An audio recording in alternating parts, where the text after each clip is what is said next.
20 তারিখ থেকে শুরু হতে চলেছে ইংল্যান্ড সিরিজ, অর্থাৎ ভারতীয় দল ইংল্যান্ডের সঙ্গে 5 ম্যাচের টেস্ট সিরিজ খেলবে। সেই টেস্ট সিরিজের আগেই ভারতীয় দলে একটা বিশাল বড় পরিবর্তন হতে চলেছে, সেটা হচ্ছে যে জসপ্রীত বুমরা পরিবর্তে ভারতীয় দলে সুযোগ পেল কেকেআর এক বিধ্বংসী ফাস্ট বোলার। হ্যাঁ, তুমি ঠিকই শুনেছো, টিম ইন্ডিয়া এখন রয়েছে ইংল্যান্ড সফরে এবং সেখান থেকে এখন বিশাল বড় ব্রেকিং নিউজ, যা একদিকে টিম ইন্ডিয়া টেস্ট পরিকল্পনার বিশাল বদল এনেছে এবং অন্যদিকে কেকেআর ফ্যানেদের জন্য দারুণ খুশির খবর। ভারতীয় এ টিম সাম্প্রতিককালে ইংল্যান্ড সফরে শেষ করে দেশে ফিরেছেন। ইতিমধ্যে তার মধ্যে একজন প্লেয়ার কিন্তু ইংল্যান্ডে রেখে দেওয়া আছে, তিনি আর কেউ নেন, সেটা হচ্ছে কেকেআর এর হর্ষিত রানা। কেন তাকে রাখা হলো? কারণ হচ্ছে যে টিম ইন্ডিয়ার ম্যানেজমেন্ট ভালোভাবে জানে যে 5 ম্যাচের যে টেস্ট সিরিজ রয়েছে সেখানে জসপ্রীত বুমরা প্রতিটা ম্যাচে খেলতে পারবে না, এটা কনফার্ম।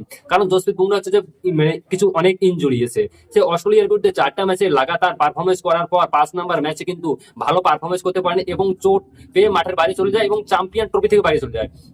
এবং আইপিএল এর শুরুতেই কিছু ম্যাচ খেলতে পারেন। টিম ইন্ডিয়া তার বিকল্প খুঁজতেছে, সেই বিকল্প হিসেবে যাকে রেখেছে সেটা হচ্ছে হর্ষিত রানা। ইংল্যান্ড সিরিজে হর্ষিত রানা, যিনি কেকেআর এর হয়ে আইপিএল এ 2025-এ দুর্দান্ত পারফরমেন্স করেছিল, এই ছেলেটা এবার টিম ইন্ডিয়ার টেস্টে কিন্তু স্কোয়াডে প্রবেশ করতে চলেছে ইংল্যান্ড সফরে আবারও। হর্ষিত রানা ইতিমধ্যে ইংল্যান্ডের মধ্যে আনঅফিসিয়ালি টেস্ট খেলেছে এবং ভালোই পারফরমেন্স করেছে। অস্ট্রেলিয়ার সঙ্গে সিরাজ বুমরাদের সঙ্গে ভালো বোলিং করেছে কম বেশি, তাই ম্যানেজমেন্ট কিন্তু তার উপর ইন্টারেস্ট খাটছে। ঠিক আছে, ম্যানেজমেন্ট আগামী দিনে হয়তো হর্ষিত রানাকে টেস্ট ক্রিকেটে আরো সুযোগ দিতে পারে, তো দেখা যাক কি হয়।